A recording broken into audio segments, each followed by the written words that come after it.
it's graphing square roots and cube roots.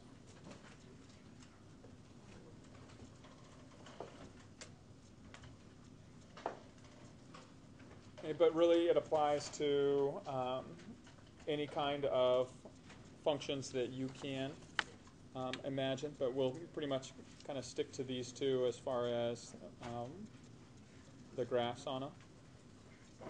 Okay, the general graphs for each of these, if we take a look in our calculators. So we'll enter these in our y editor. Okay, so we can look at the graph for the square root of x, and then the graph for the cube root of x, which is x to the power of 1/3. All right, so on your calculators, if you see this little checkbox next to the y editor, the equations, you can choose which ones to view. F4 toggles back and forth between that. So let's just look at the square root graph. And when we view the square root graph on this, the square root graph is going to look like this. Okay, so this is y equals the square root of x. Okay, so any of the shifting that we talked about yesterday will apply to this as well. So if I took the square root of x and I added 1 on the outside of it, what's going to happen to my graph? It goes up 1. Okay, so here, if I put the square root of x and then plus 1, and if we look at these together on the same set of axes, you can see that the root x plus 1 just moves everything up 1, okay, because the shift occurs outside the function. Remember, this is the case of f of x plus d is a vertical shift, and whether it's up or down. So plus is up, negative is down.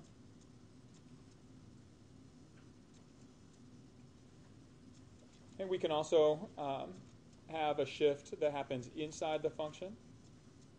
So if we wanted to graph y equals the square root of the quantity x minus 1, okay, if this is what we're looking at, where is the shift going to occur? You guys remember? Now remember, it's whatever value of x gives you 0 inside. 1. So it's going to be 1 to the right, right? The value of x that would give you a 0 in here is 1. So we're going to take our original graph and we're going to move it over 1. Okay, so it's going to look like this. And again, we can confirm it here in our y editor as well.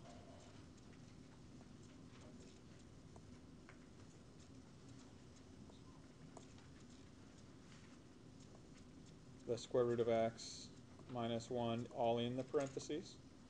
And when we view that graph, okay, we're going to see it appear right here.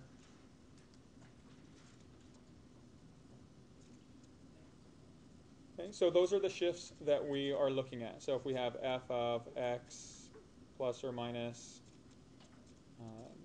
c, this is a horizontal shift.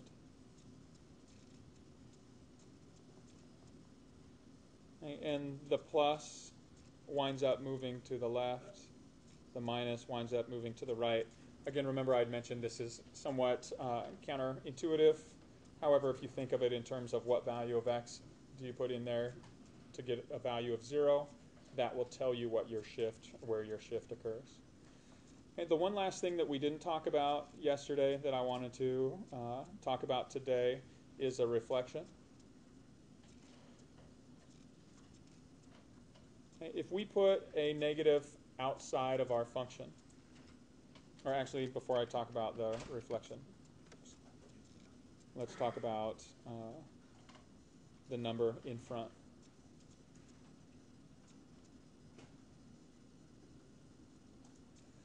Okay, if you multiply a number out front, you're either going to stretch or shrink the graph.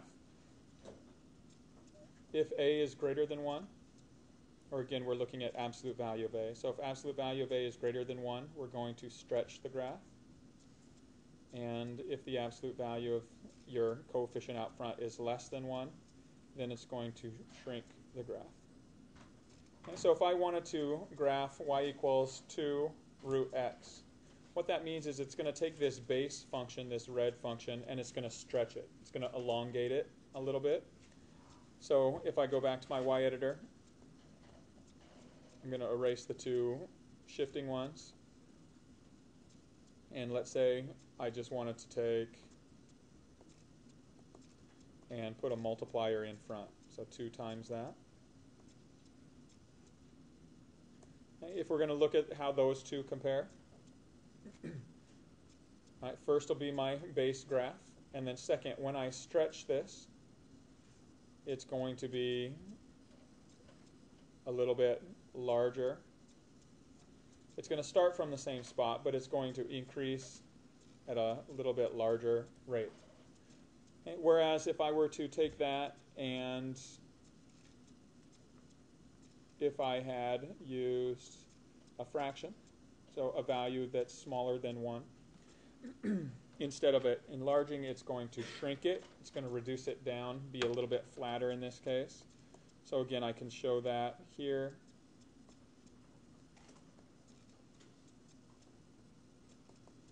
So let's say I put the multiplier of 1/2 out front. And we take a look at what that does to the graph. So instead of it being up here, now it's going to be a flatter graph down below. Okay, once again, it's still going to start at the same spot. It's just going to be a little bit flatter. Okay, questions about any of those things? Vertical shift, horizontal shift, and the shrink and stretch. Okay, I introduced all of those yesterday. The one thing I didn't talk about yesterday was the reflections. So I'll talk about those today. And let's copy our basic graph once again. Y equals, square root of x. The reflections occur when you put negatives in your function. So your negative is either going to be outside your function or inside your function. If you put a negative outside your function, so a negative f of x, what that's going to do is it's going to reflect it across the x-axis. Now think about how that should make sense. If you took all of these values here of the square root of x and you just put a negative in front of them, so if we took y equals negative root x, 0 is not going to change, but where this value 1, 1 is now going to be what? 1, the y value will be negative 1. It just puts the negative in front. So it's going to flip this graph over that x-axis. The reflection occurs across the x-axis. Okay, again, we can see that on this. If we go to our y editor, and let's say we look at what happens if we just take the opposite of this or put the negative in. Okay, so we'll look at, again, our base graph. Bless you. So here's the square root of x, and then our reflected graph should be reflected right across this x-axis. Okay. And then the final reflection that could possibly occur happens when your negative occurs on the inside of the function, and this is going to reflect it across, what would you guess? Y-axis. Y-axis. Okay, so if you have y is equal to the square root of negative x. Okay, so here we're going to take this whole equation, or the whole original graph, but now it gets reflected across the y-axis. Okay, so again, if we look at that, if we change this negative to occur on the inside, so the square root of negative x, and we view the graph, it should confirm that. Again, we'll have our base graph first, and then the reflection across the y-axis. Okay, so all of these come into play as far as what you're going to see here. You don't need to identify points or plot any of the points on this. All I'm going to ask you is specific questions about what's happening to the graphs. Okay, so if I gave you something like this, let's say your function is -2 square root of x plus 1 minus 1. Okay, so this combines all of those different things that I just talked about. Okay, if I were to ask you, if we looked at this graph, you always do the reflections first, or think about the reflections first, because the points are going to shift kind of off of there. If we use, I'm just going to use a light color to represent, here is my base graph, y equals square root of x. So what's going to happen to this graph? The minus in front tells us it's going to do what? Good, so it's reflect on x-axis. Okay, so right now, just with that, my graph is going to be moved down here. What does this 2 tell us? Is it going to shrink or stretch? No, stretch.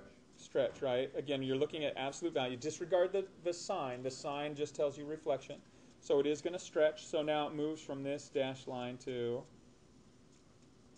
this dashed line. So it's going to stretch it a little bit. This would be a longer graph. Okay, what does this plus 1 on the inside do?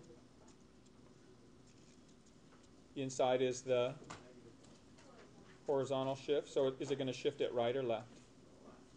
Okay, what value of x gives you 0 in here? So it's going to shift it -1, which means to the left.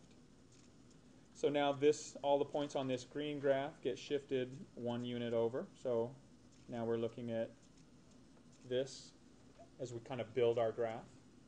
And then finally, we can go to our last step, which is this -1. What shift is occurring there? -1, which is down. And so we move all of these points down 1 unit. And so this is what our graph should look like. Olivia? I don't understand, why did you reflect it across the x-axis? Because of the negative out in front. Oh. If the negative was inside the function itself, the square root or the cube root or the square or absolute value or whatever, then you would reflect it across the y-axis. All right, so, yeah, okay. How did you figure out that it was a stretch? Because of the 2. You look at the number that's being the multiplier in front. Disregard the sign because you're just taking the absolute value of this number. If it's greater than 1, it stretches it. If it's less than 1, so a fraction from 0 to 1, then it's going to shrink it. -1 down because of the -1 outside the function. And the horizontal shift inside to the left is because there's the value inside this function that would give you a 0 would be a -1 for the x. Okay, so this is part of what you have to identify from this. Once you get to this point, you also are going to need to identify the domain and the range. Okay. What does domain mean?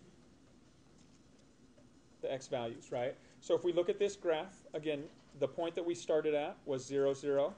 It got shifted to the left 1 and down 1. So what is this starting point right here?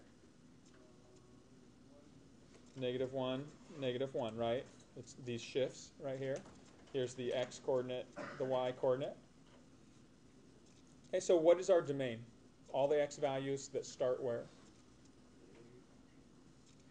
The x value starts at -1. It includes it. And then it extends to where? Infinity. So here's my domain. And what about my range? Where do my y values begin? 0. Now careful, remember we move from, on the horizontal stuff, we move from left to right, domains. But on the range, we still move from negatives to positives. So we're moving from bottom to top. So what's my lowest possible value for y? Oh, -infinity.